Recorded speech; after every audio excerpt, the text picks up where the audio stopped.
Question number 3 में ABCD एक समलंब चतुर्भुज है जिसमें AB समांतर है CD। इस आकृति को क्या कहेंगे?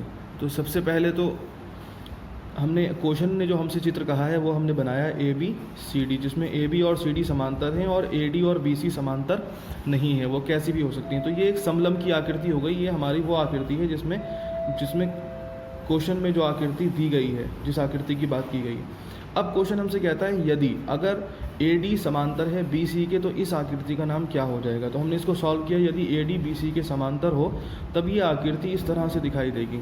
तो देखिए, हम ये जानते हैं AB DC के समांतर है, ये क्वेश्चन ने हमें पहले ही बता दिया था। उसके बाद ये वाली भुजा AD BC के समांतर है। हम जानते हैं जिसमें दो सम्मुख भुजाएं, दोनों सम्मुख भुजाएं समांतर हों, ऐसी आकृति को समांतर चतुर्भुज कहा जाता है। उसके बाद क्वेश्चन ने सेकंड पॉइंट में दिया है कि अगर इसी में ये भी हो कि कोण A 90 डिग्री है, तो हम ये जानते हैं कि अगर एक आकृति है जिसमें सम्मुख भुजाएं समांतर हैं और उसका कोण 90 डिग्री है तो ऐसी आकृति को आयत कहा जाता है। तो ये आपकी आयत हो गई। इसके बाद क्वेश्चन नंबर 4 में आपको दिया हुआ है एक चतुर्भुज ABCD में एक लाइन उसके बीच में खींच दी गई है ED, जिससे एक आकृति बनती है BCED। ये एक चतुर्भुज है, आप देख रहे हैं। इसमें आपको दिया हुआ है कि BC समांतर है DE के। जब BC DE के समांतर है तो ये आकृति एक समलंब है। ये आकृति एक समलंब है। हमसे पूछा गया है कि BCED इसका क्या नाम होना चाहिए इस आकृति का।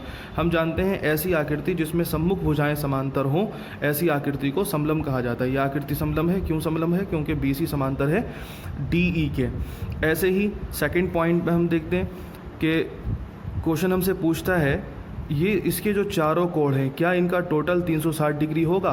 हाँ होगा, क्योंकि हम जानते हैं चतुर्भुज के चारों कोणों का योगफल 360 डिग्री होता है। इसलिए कोण DBC, पहला कोण DBC, दूसरा कोण BCE, तीसरा CED और चौथा EDB, चारों कोणों का योगफल 360 डिग्री हो जाएगा।